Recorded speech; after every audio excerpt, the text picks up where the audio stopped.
Andrew Tate. Long time. I know, it's been a very long time. You seem to be doing pretty well given the circumstances.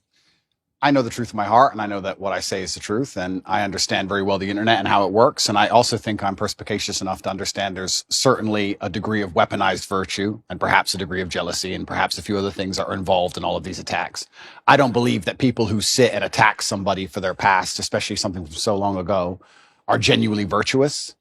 I don't think it's about virtue. I think it's about, well, I can get some clicks this way, or I can get some views that way, or he did the biggest interview ever, or whatever it is. There's certainly some other motivations. We're now in a situation where if the legal system's completely fair, then the case is over. So what they're trying to do is they're going to conflate with old videos of mine, and they're going to try and muddy the waters and gaslight. And I will say that I am unhappy those videos exist, and I will say I wish I never made them, but I won't say that I'm sorry, because at the time I did the best I knew how to do. And I think that's important for the young kids that are following you, especially the young men, to know. Like I say, I always hope that I talk about the mistakes that I made, and I probably wouldn't even categorize them as mistakes. It's just things that I did. And if I could go back, of course I wouldn't do it. Hindsight's 2020, yeah. But it's important for them to hear that. You know, I'm not proud of that. Obviously, I'm not proud of it. And that's why I never push them to the world. And that's why I never, propagate them in any way. Unfortunately, there's a weaponized attack against me where they still exist. And that's why I do so good to talk against them. I think that if you want to tell kids not to do drugs, you usually have a reformed drug addict to stand up and say, don't do drugs. I was a drug addict. It was a mistake. And I think that gives you a degree of credibility. So now we're living here. I'm sitting here as a person who's accused of a crime. The victims are on my side. There's no one against me but the state. I've done nothing wrong. There's these Twitter internet detectives who know who funds them, trying their very best to prove me guilty for no reason by taking old videos and conflating the issue and trying to make it complicated when it doesn't need to be. And I just sit here and think they are complicating the issue. I very much agree with you on that. I think that the goal of digging up these old videos was to say, well, that this somehow legitimizes the case against him in Romania. Yeah. And that's just not true, right? You can say, you even said it. You're not proud of these videos. You can say, I think Andrew Tate is immoral. I think the things that he said here are not principled. They're trying to say that because of things that you said 10 years ago, you shouldn't have a platform to young men today. It's just too much conflation. I made pro-atheist videos back then, and I'm very embarrassed of those. Right. I'm extremely embarrassed of the videos. I would sit and say, God is not real. In fact, I'm more embarrassed of those videos than any other video. Wow. And I would sit there, and now I'm devout to my religion. So I would sit there and try and talk about how God wasn't real, and I thought I was smart. And now I watch it and think I was an idiot. And I like to think of myself as a pretty wise person. I wouldn't have a platform if I wasn't wise. And I'm 36 years old. But at 25, I was a dummy. I don't feel like the way I spoke about women or the way I spoke about romantic relationships is my current view on romantic relationships. I think I've certainly matured. I was a young, brash, arrogant guy. This is what happens when you have a young kickboxer who's beating everyone up, who's making a bunch of money from the streets. I was a young, brash, arrogant guy, and I spoke in a way I perhaps shouldn't have spoke. And I'm sure if Jay-Z makes a song today, he won't speak about women and crack and drugs the way he used to speak about women and crack and drugs. It's just the reality of life. And you have to grow, and you have to take the embarrassment which comes from growing. So I will certainly sit here and make sure, I think the whole world understands that that's not my message. That's not what I'm teaching young boys today.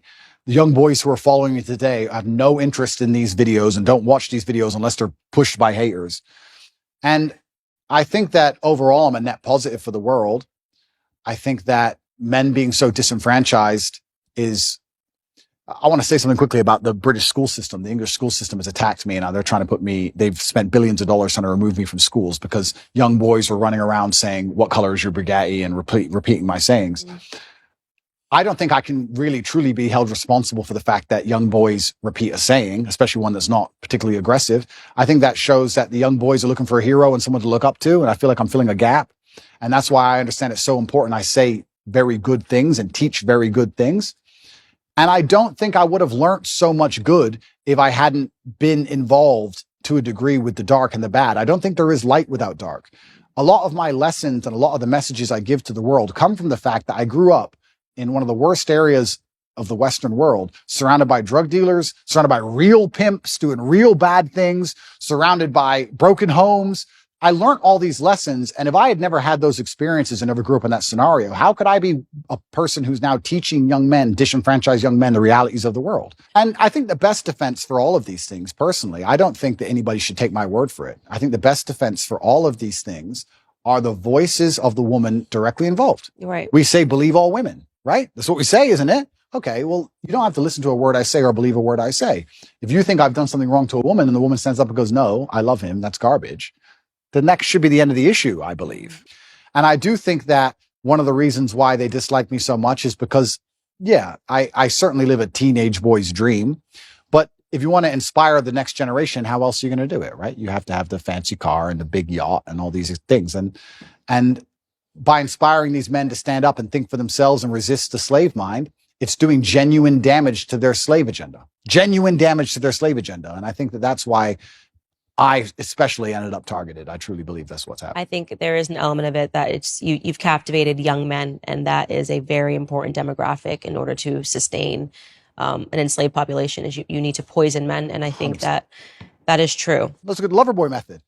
We have a man here who has spoken to a woman in a very nice, polite, kind way, has never even had a BDSM relationship with her, hasn't hurt her, hasn't hit her, only spoke to her nicely. She is saying he is nice. She is saying he did nothing. Okay, she's brainwashed and he used Loverboy. You can't even be nice. You can't even be, if the government want to put you in jail for sexual crime, you can be a man with a woman, speak to her with absolute respect. She can love you with all her heart and say he has never hurt me, and you are still a criminal. Right. Right. Think of the mind bending. It's crazy. As a man, you're not safe. You're not safe. If they want to get you, they're going to get you, and they're going to use this avenue because this is the most heinous possible crime you can be accused of. The process itself is the punishment. Let's look at what's happened to me. All those months of investigation. During all those months of investigation, there are pages and pages of files. Everything I did, everywhere I went, they were looking for me to break a law. I don't break laws. If I had even sped in a car, if I had littered, if I had done anything, it would all be in the case file. So they're spying on my entire life trying to find a crime. They can't find one.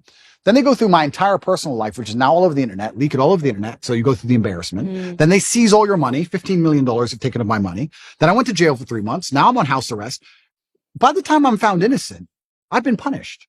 The process is the punishment. The process is the embarrassment. The process is teaching you a lesson. So it's not even about innocent and guilty. I don't think most people at home understand that if they want to hurt you, if you get to a level of influence where powerful people go, we have to damage this guy's name, we're going to accuse him of a sexual crime. It doesn't matter if you can prove yourself innocent 3 years from the point they accuse you, because you've already been wrecked. That's the entire goal of it, right? I do believe, however, that Allah is the best of planners. And I am, in many ways, I wouldn't say happy, but I feel like this whole criminal investigation is going to be a fantastic end to all of this once I'm found innocent. Right. I believe. And I do believe I'll be found innocent. I've seen all of the case against me, and there is no case. And it's very difficult to put somebody in jail when there's nobody saying he did anything wrong. Thank you so much for taking all of this time. Such a good conversation. Thank you.